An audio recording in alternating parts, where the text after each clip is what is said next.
来看新地尖石一农业区哦，昨母仔囝3个人，可能是因为天气上过冷哦，烧火炭烘烧，说一氧化碳中毒，造成一个妈妈死亡，2个查囝送病院急救。意外发生的原因，目前是搁在调查。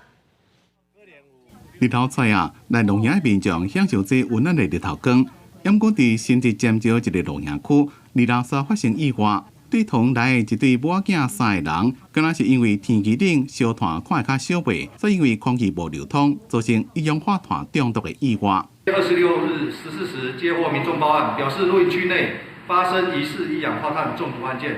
原警立刻通报119派员救护及赶赴现场处理，详细发生原因尚待调查厘清。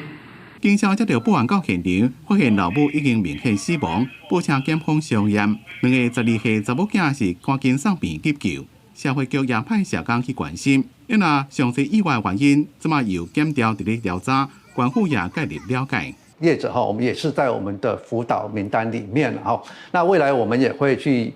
要求业者必须要针对旅客来宣导入住的安全事项一些比较物理性质，比如暖暖包贴在身上的，像那种以前阿公阿嬷会用那种热水壶那其实抱在身上，它其实就比较不会造成一些生命的危害。因为发生意外，农业业者建议民众伫农业时阵，若是天气冷，一般拢是用煤油气化炉或者是烧火台伫咧厨房外口加热。若是为着安全，建议暗时若天气冷，会当伫咧衫内面放暖暖包，才袂发生意外。记者综合报道。